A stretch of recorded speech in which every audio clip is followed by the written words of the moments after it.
In the first fight, we have Nathaniel Wood versus Jose Miguel Delgado. Nathaniel Wood is 32 years old, 21-6, 4-1 in his last 5 fights, coming off a decision win 6 months ago. He lands 5.75 significant strikes per minute, absorbs 3.89, and has a 62% finish rate.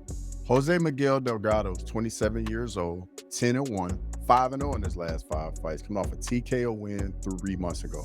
He lands 6.5 significant strikes per minute and has a 100% finish rate.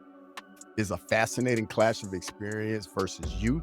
Nathaniel Wood brings 27 fights worth of cage time, but here's the thing, Jose Miguel Delgado is undefeated in the UFC at 5-0 and has a perfect finish rate.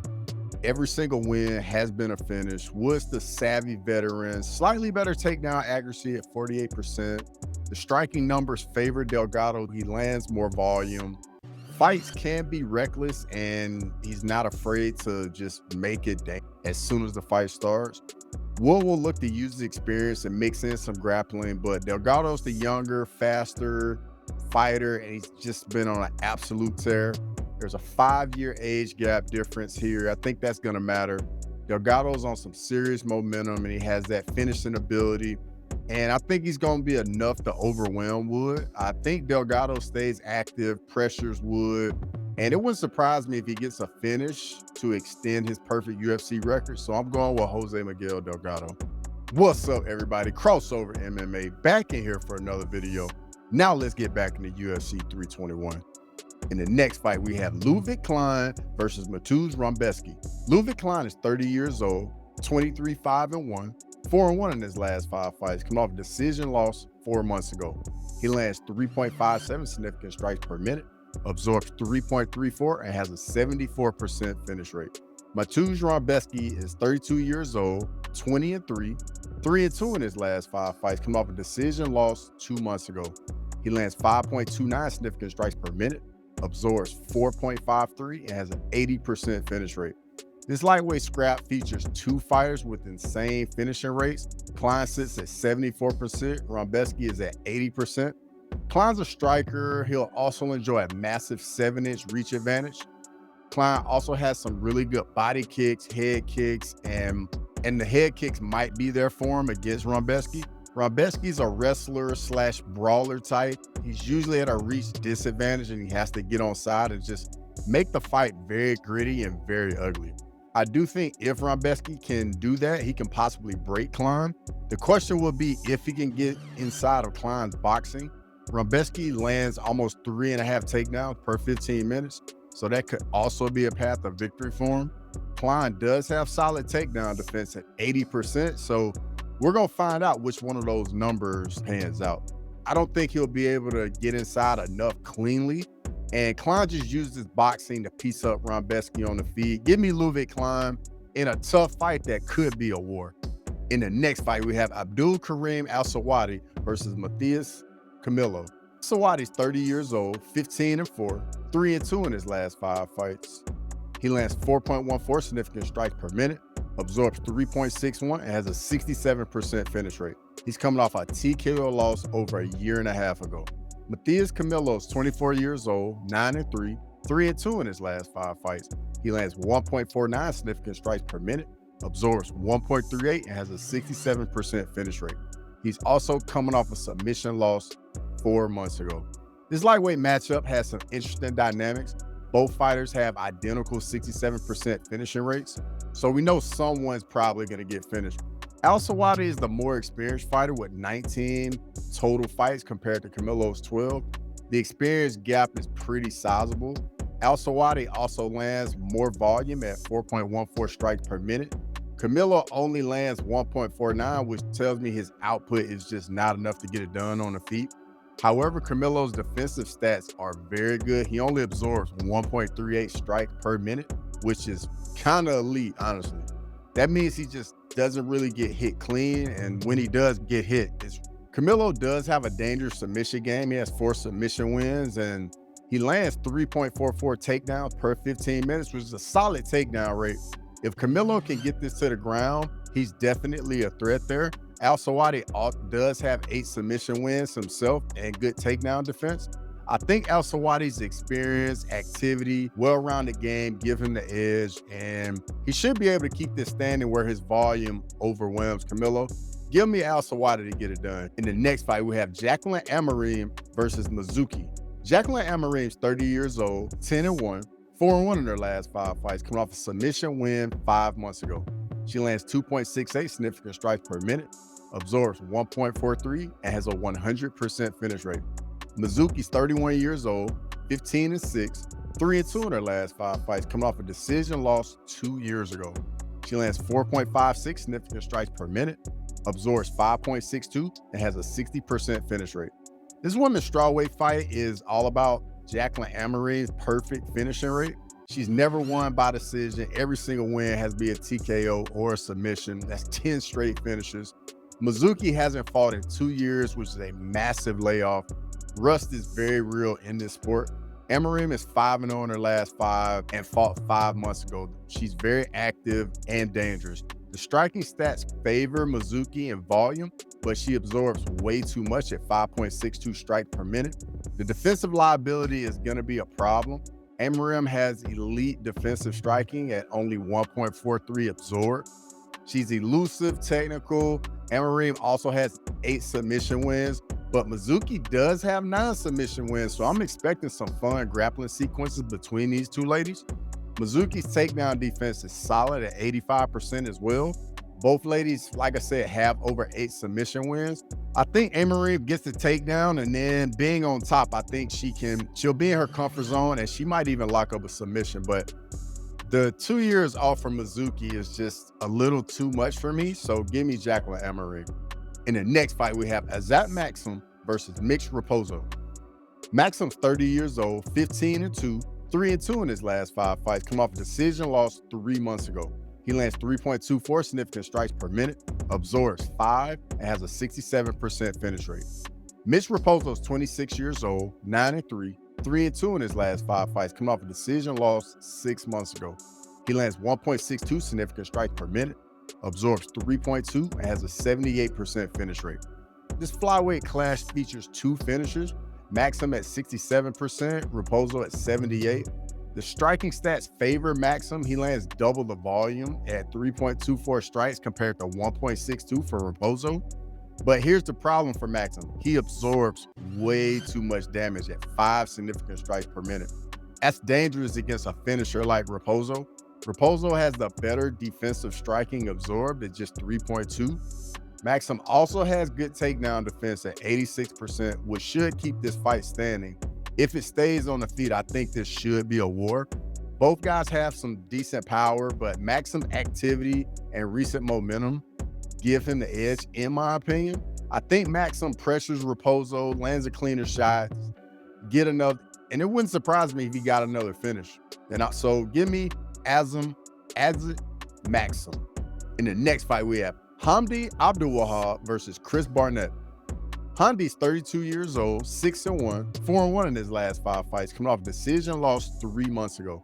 He lands 3.49 significant strikes per minute, absorbs 4.49, and has an 83% finish rate. Chris Barnett's 39 years old, 23-9, 3-2 in his last 5 fights, coming off a TKO loss 11 months ago. He lands 4.21 significant strikes per minute, absorbs 6.53, and has a 78% finish rate. This heavyweight fight is pure violence, waiting to happen. Both guys have insane finishing rates, Abdul Wahab at 83% and Barnett's at 78%. Someone's getting knocked out or submitted here. Abdul Wahab just fought 3 months ago. He's active, dangerous with 5 submission wins. Barnett is 39 years old and coming off a knockout loss almost a year ago and a knee injury. That age, layoff, and then the combination just with the injury is very tough at heavyweight. The striking stats favor Barnett in volume, but he absorbs way too much damage at 6.53 strikes per minute. That's a massive defensive hold. If Abdul Wahab wants to grapple, he can. Barnett's takedown defense is only 33%, which is pretty bad. I think Abdul Wahab uses his youth, activity, and his grappling to overwhelm Barnett. He should be able to get the takedowns whenever he wants and either use some ground and pound or even lock up a submission against Chris Barnett. Barnett's age and defensive flaws, I think, catch up to him here. So give me Hamdi Abdul-Wahab. In the next fight, we have Ikram Aliskerov versus JunYong Park. Ikram Aliskerov is 32 years old, 16-2, 4-1 in his last 5 fights, coming off a TKO win 5 months ago. He lands 7.76 significant strikes per minute, absorbs 5.78, and has a 75% finish rate. JunYong Park is 34 years old, 19-6, 4-1 in his last 5 fights, coming off a decision win 3 months ago. He lands 4.59 significant strikes per minute, absorbs 3.59, and has a 58% finish rate. This middleweight matchup is fire. Aliskerov is a sambo specialist with a 75% finish rate, insane striking volume at 7.76 per minute. That's elite output. Park is more of a boxer with some solid defensive striking at 3.59 absorbed per minute. The key difference here is the finishing ability and the momentum. Aliskerov has 12 TKO wins and 5 submission wins. He ends fights in multiple ways. Park is tough to finish. Aliskerov's wrestling and sambo background give him the advantage in my opinion. Park's takedown defense is only 58%, which isn't going to be good enough against Aliskerov's grappling. Aliskerov lands 3.42 takedowns per 15 minutes, which is solid.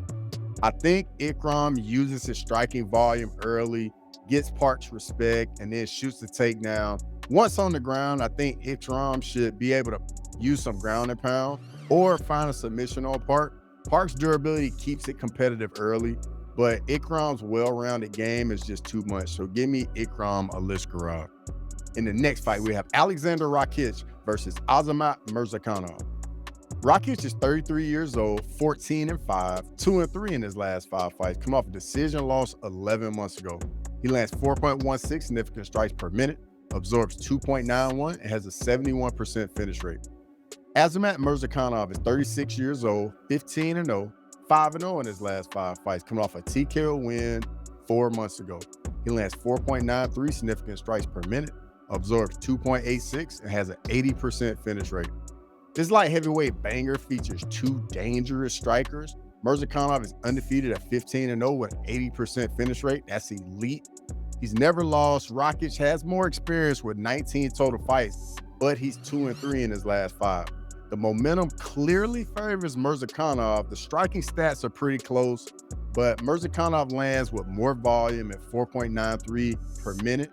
Both fighters have excellent defensive striking, absorbing under 3 strikes per minute. If this stays on the feet, I think it's going to be a war. Both guys have knockout power. Rakic has 9 TKO wins. Murzakanov has 11. The key difference is Murzakanov's perfect record and finishing rate. He's never been to decision.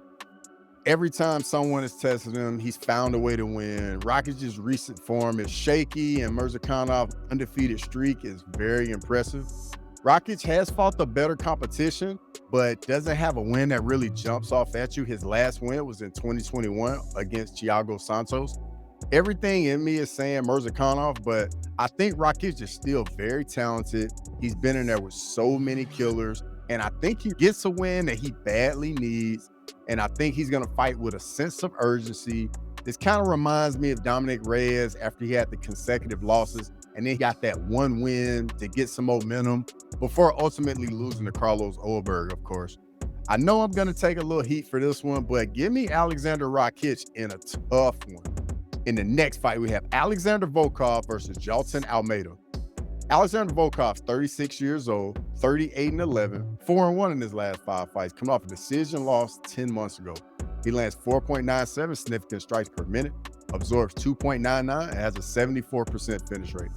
Jailton Almeida is 34 years old, 22-3, 4-1 in his last 5 fights, coming off a TKO win 9 months ago.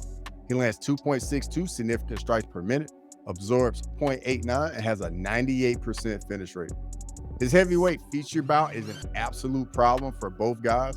Volkov is coming off getting robbed in his last fight against Cyril Gane.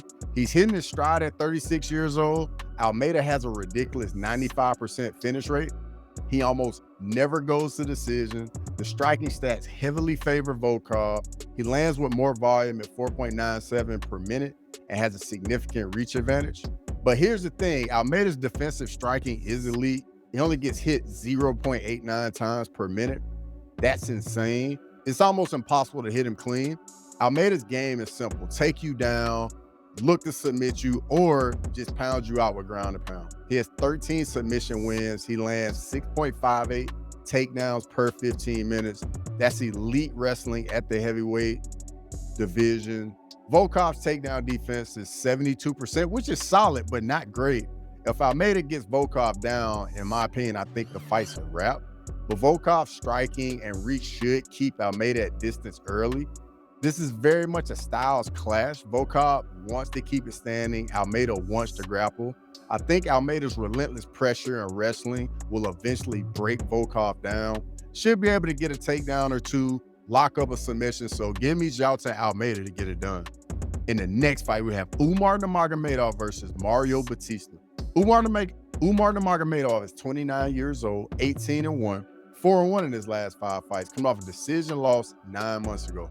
He lands 4.38 significant strikes per minute, absorbs 2.15, and has a 50% finish rate. Mario Bautista is 32 years old, 16-2, 4-1 in his last 5 fights, coming off a decision win 4 months ago. He lands 6.13 significant strikes per minute, absorbs 4.45, and has a 56% finish rate. This bantamweight clash is one of the best fights on the card and probably the #1 contender fight at bantamweight. Umar Nurmagomedov carries the family name and the pressure that comes with it. He's 6-1 in the UFC with elite defensive striking at only 2.16 absorbed per minute. That's Habib level defense. Bautista's a high volume striker. He lands 6.13 significant strikes per minute, but he absorbs 4.45, which is way too much. The defensive liability is going to be a problem against Umar's precision. Umar's takedown accuracy is not the greatest. It's only 40%, but his takedown defense is elite at 79%. So if Umar wants to grapple, he definitely can. Bautista's takedown defense is only 68%, which is decent, but not great. Umar has 7 submission wins, so if this hits the mat, I definitely favor him on the ground. He's very dangerous. I think Umar will use his footwork, defensive striking to avoid Bautista's volume early, then mix in some takedowns to control Bautista on the ground. Bautista's durability and his cardio keeps it competitive, and I think he will make this a very competitive fight. But Umar is just so well-rounded. The Nurmagomedov pedigree are too much here, so I'm going with Umar in a close fight. In the co-main event, we have Virna Jandiroba versus Mackenzie Dern for the strawweight title. Virna Jandiroba is 37 years old, 22-3, 5-0 in her last 5 fights, coming off a decision win 6 months ago. She lands 1.97 significant strikes per minute, absorbs 2.65, and has a 68% finish rate. Mackenzie Dern is 32 years old, 15-5, 3-2 in her last 5 fights, coming off a submission win 9 months ago. She lands 3.31 significant strikes per minute, absorbs 3.91, and has a 53% finish rate. This women's strawweight co-main is a grappler's dream. It's a rematch to their 2020 matchup in which Dern won. Both fighters are elite Brazilian Jiu-Jitsu black belts. Jandiroba has 14 submission wins. Dern has 8. If this hits the mat, it's going to be very technical and very dangerous for both ladies. Besides this being a rematch, they both have a few common opponents in Amanda Lemos. Virna beat her, Dern lost. Yan Xiaonan, Virna won, Dern lost. Angela Hill, they both won. The striking stats favor Dern in volume, but Jandiroba has the better defensive stats at 3.65 absorbed per minute compared to Dern's 3.91. Jandiroba's takedown accuracy is just 33%. Her takedown defense is a solid 74%. Dern's takedown accuracy is even lower at 18%, but her takedown defense is only 25%. Virna has been on a roll, has a lot of momentum right now. Dern looks like the hungrier lady right now. Both ladies have gotten much better since the first fight. This one's tough, but I'm going to go with Virna Jandiroba in the rematch, so give me Virna to get it done. Before we get into the main event, like the video and subscribe for more content. In the main event, we have Tom Aspinall versus Cyril Gane for the heavyweight title. Tom Aspinall is 32 years old, 15-3, 4-1 in his last 5 fights. He lands over 8 significant strikes per minute, absorbs 2.89, and has a 100% finish rate. Cyril Gane's 35 years old, 13-2, 3-2 in his last 5 fights. He lands 5.26 significant strikes per minute, absorbs 2.23, and has a 69% finish rate. His heavyweight main event is everything. Tom Aspinall has a perfect finish rate. He's never won by decision. Every single win has been by TKO or submission. That's 15 straight finishes. Cyril Gane is one of the most technical heavyweights ever with elite Muay Thai and footwork. The striking stats favor Aspinall in volume. He lands over 8 strikes per minute, which is insane for a heavyweight. Gane has slightly better defensive striking at 2.23 absorbed per minute, but Aspinall is only 2.89, and that's also elite. Both fighters are hard to hit clean. The key difference here is the finishing ability and the momentum. Aspinall's on a 3-fight win streak with all finishes. Like I said, Gane's 3-2 in his last 5. Aspinall's takedown accuracy is a perfect 100%, which is wild. Gane's takedown defense is only 44%, which could be a huge problem in this fight. If Aspinall wants to grapple, he can, but I think this will stay standard early. Gane will use his footwork and the Muay Thai to keep his distance, avoid Aspinall's power. Aspinall will look the pressure. The problem for Gane is Aspinall's finishing ability. He finds a way to end fights. I think Aspinall's youth, power, relentless pressure overwhelmed Gane. And then when he wants, the wrestling is always there in his back pocket.